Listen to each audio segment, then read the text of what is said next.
Buenas noches, los saludamos con gusto, como siempre, mi compañero Raúl Sánchez ¿Qué Carrillo, tal? Buenas su noches. servidor Félix Fuentes, y hoy les hablamos de lo que necesitamos todos los días, de los alimentos. Dicen organismos internacionales, en particular la FAO, que una nación debe producir el 75% de los alimentos que consume, porque de otra manera pierde su soberanía. Y perder la soberanía en alimentos es depender de otras naciones y es gastar más de lo que a veces uno no tiene para estar comprando alimentos, como nos ha ocurrido y de alguna manera nos ocurre en esos días. Pero a ver, quien sabe obviamente mucho de esto, pues es el señor secretario de Agricultura, don José Calzada. Me da mucho gusto saludarlo, le agradecemos su presencia y usted es el que mejor nos puede ilustrar cómo está produciendo México sus alimentos, en qué somos deficitarios, en qué somos autosuficientes y qué esperamos para mañana o pasado. Con mucho gusto, Félix, Raúl, me da mucho gusto saludarte. Bienvenido. Gracias, como siempre, por la atenta invitación. Hay dos grandes conceptos que siempre se están debatiendo y están puestos sobre la mesa. Uno es la soberanía alimentaria, es decir, qué porcentaje de lo que consumes produces. Así es. Y otro es seguridad alimentaria. Y esto tiene que ver con que la gente tenga, independientemente de dónde se produzca, tenga los alimentos para consumir. Y según los reportes de la FAO, México produce el 64% de los alimentos que consume. La FAO te recomienda que tengas un 75% de producción de alimentos. Para unos países que somos productores, esta cifra y esta ordenanza por parte de la FAO es muy importante. Para otros no tanto. Por ejemplo, pues Japón importa gran parte de lo que consume porque tiene poco territorio y tiene pocos instrumentos para producir.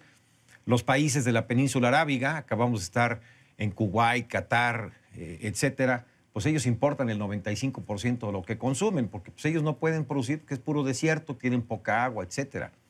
Pero para nosotros sí es importante, porque aquí tenemos condiciones y somos un país netamente productor de alimentos. Esa es nuestra esencia. En la actualidad, México, que llegó a ser el granero autosuficiente, ¿cómo está en la producción de frijol, de arroz, de oleaginosas, en comparación a su consumo y a lo que puede importar? Por ejemplo, en arroz importamos cerca del 80% de lo que consumimos, porque hay países que tienen condiciones para producir arroz mejores que las que tenemos nosotros.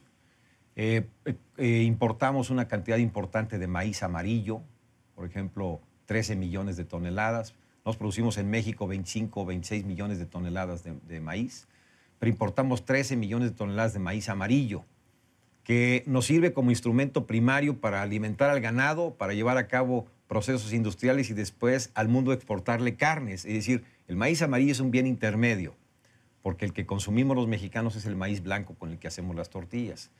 Por ejemplo, importamos una parte importante de leche, yo creo que por ahí del 40 y tantos %. De oleaginosas importamos también, particularmente de los Estados Unidos. Estamos tratando de diversificar con otros países, como es el caso argentino o de Brasil. Hasta el 90% de oleaginosas, ¿no? Yo creo que sí. En México tenemos 22 millones de hectáreas sembradas. En México hay 120 millones de hectáreas sembradas. O sea, ellos son muy buenos para producir maíz. Es muy difícil competir con ellos en maíz amarillo. Primero, porque tienen 6 veces más territorio. Segundo, porque donde se siembra el maíz, en el caso de Estados Unidos, es en las grandes planicies. Kansas City, Missouri, son terrenos planos que tienen mucha agua, prácticamente todo es de temporal, tienen grandes rendimientos, ellos siembran transgénicos, nosotros aquí no están permitidos los transgénicos. Es decir, hay muchas cuestiones en ese rubro de los granos, pero tenemos otros rubros en los cuales somos sumamente competitivos. Es decir, nos hemos especializado en producir vegetales, hortalizas, frutos. Es lo que más se exporta, ¿no? Sí, sí, porque es donde está el valor. Es decir, los precios de los commodities, es decir, del maíz, etcétera, están regidos por los mercados internacionales. Hay un techo y es muy difícil competir precisamente porque hay un techo de futuros. En el ámbito de las hortalizas, de las frutas, por ejemplo, las berries que están de moda en los últimos años, pues ahí es oferta y demanda. Ahí yo quería hacer esta pregunta porque no había habido un antecedente tan importante como que México va el secretario de Agricultura y vende en Arabia, vende en Reino Unido, porque el último antecedente que había de las fresas de Irapuato cuando vino la reina Isabel fue que ese comercio empezó muy bien y luego ya le ponían las grandes arriba y las chiquitas ahí se canceló. Y las feas abajo. Sí. Entonces, ¿cómo se logra y qué cantidad de...? Somos el tercer productor de fresas del mundo. Somos el quinto productor de berries del mundo. O sea, México se ha venido especializando en algo que nosotros tenemos mucho interés, Félix. Es decir, queremos que la gente produzca valor. Es decir, en una hectárea tú puedes sembrar maíz o limones o berries. Queremos que la gente produzca lo que más valor le da a su familia. Independientemente de las cifras nacionales, lo que nosotros queremos son economías familiares. El consumo. O el ingreso para las familias. O sea, vamos a hacer una diferencia en la gente del campo cuando para nosotros no sea tan importante la cuantificación en pesos, sino en pesos. No nos interesa cuántas toneladas, lo que nos interesa es cuántos dólares obtuvieron las familias por vender el producto que están produciendo. Por eso hoy está tan de moda hablar del aguacate, que tiene un alto valor y un alto precio en los mercados nacionales e internacionales. El jitomate es el segundo producto de exportación nacional en la canasta agroalimentaria. Primero es la cerveza, después es el jitomate, después el jitomate, después es el aguacate, después es la carne y el quinto es el tequila. Pero el tequila, bueno, pues representa un ingreso muy importante. Exportamos 400 litros de tequila por minuto.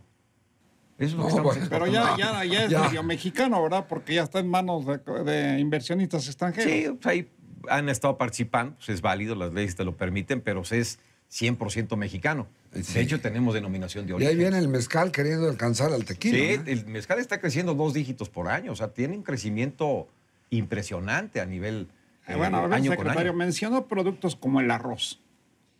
Nos ha llegado una noticia que realmente a mí me cimbró, me sacó de quicio, saber que los chinos triangulan arroz a través de Estados Unidos y llega a México por las fronteras con Estados Unidos, arroz hecho de plástico. A ver, cuando salió esa noticia, por cierto, era en redes, en Facebook, Sí. ahí nos enteramos todos. Mandamos a Senacica y fue Cofepris y fue la Profeco, a esa bodega en lo particular y a otras tantas. Y la verdad es que se hicieron análisis, no es arroz de plástico, el arroz de plástico no existe. Pero se hicieron pruebas muy bien documentadas y muy profesionales, porque lo que nos interesa es, independientemente del precio, es la salud de la gente, absolutamente. Entonces fue una mentira eso. Es decir, fue una nota en las redes no acreditada, con toda Como franqueza. dijéramos los Con reporteros, toda fue un franqueza. borrego. Con toda franqueza, porque, No era arroz.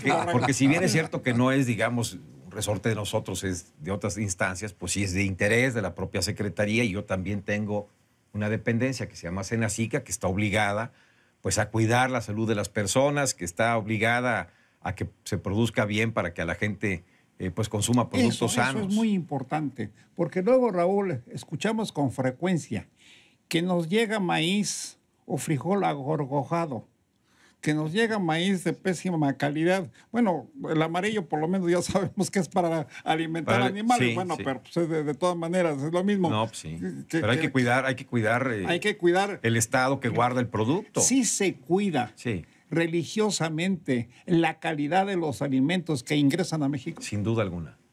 Sin duda alguna, porque además, o sea, además del interés que tiene el exportador de exportar bien, pues aquí también tiene prácticamente todos los productos tienen una competencia férrea. ¿Cómo está México en materia de su resorte, de su área, en relación a esto que se tratará en el Tratado de Libre Comercio? Toda vez que cuando arranca este tratado, el campo mexicano no tuvo el respaldo que esperó. ¿Cómo llegamos al TLC? A ver, llegamos con fortaleza. A ver, hace más de 20 años, Raúl, México tuvo durante 22 años una balanza deficitaria con Estados Unidos. Ellos nos exportaban más de lo que nosotros les exportábamos a ellos. Hoy es al revés. Nosotros le vendemos a Estados Unidos $6,000 millones más de comida de lo que ellos nos venden. Okay. El año pasado más o menos les vendimos 24,000, 23,000, 24,000 millones de dólares. Ellos nos enviaron 18,000 millones de dólares. Es decir, la balanza cambió a raíz de que México empezó a producir artículos o productos de valor. no de volumen, de valor. Y nos fuimos a las hortalizas y a las frutas y nos fuimos a productos mucho más elaborados, invertimos en cadenas de valor. No mandamos el tequila en garrafas, lo mandamos en botellas. No mandamos nada más aguacates, mandamos guacamole. Es decir, ese es el valor. No mandamos nada más los cocos, mandamos agua de coco y aceite de coco y leche de coco. Es decir, ese es el valor que le tenemos que dar a los productos para que tenga, evidentemente, mayor impacto en los mercados internacionales y a la gente le llegue más dinero. Por eso yo comento que vamos a llegar al TLC bastante bien parados en la cancha. Porque Estados Unidos sabe que somos socios comerciales muy importantes para ellos. Les vendemos 1.500 millones de pesos de comida diarios. 1.500 millones de pesos. Bueno, nos han dicho que el TLC se va a renegociar a fin de año o a principios del siguiente. Y ahora nos da la información de que México aceptó no insistir en mayores volúmenes de exportación de azúcar, porque de lo contrario le iban a poner aranceles de casi el 44%. Pues eso nos sacó de onda, diciendo que así va a ser el TLC o qué va a pasar. Pero más allá del volumen, entiendo, Félix, porque digamos, esta negociación la lleva la parte de economía, la parte comercial. Más que en el volumen era la mezcla entre azúcar cruda y la azúcar refinada, que quedó 70-30. Pero el objetivo central del gobierno federal era defender los intereses de los productores, independientemente de los industriales, y yo creo que se hizo un buen trabajo. Ahora, en nuestra relación comercial siempre habrá temas. Quizás siga el jitomate y después sigue el aguacate y de allá para acá la carne de cerdo, en fin. Pero lo importante es que hoy tenemos una sombrilla que en términos generales protege bien al sector. Habrá detalles siempre y los estaremos atendiendo con mucha atención. Se nos fue el tiempo, secretario. Muchas gracias por Félix, su presencia. muchas gracias. De veras, muchas gracias. Y habrá una segunda oportunidad porque el encuentro entre el secretario de Agricultura con su homólogo norteamericana... Pues, que va a ser la próxima semana. Déjeme regresar aquí a platicar con ustedes porque por favor, un encuentro, como tú bien mencionas. Entre reporteros, bienvenido. Ya me sumo al gremio. Muchas gracias por su presencia. Félix, muchas estaremos viéndonos próximamente. Gracias, con mucho gusto, Raúl. Gracias, como siempre. Hasta la próxima, Entre Reporteros. Buenas noches.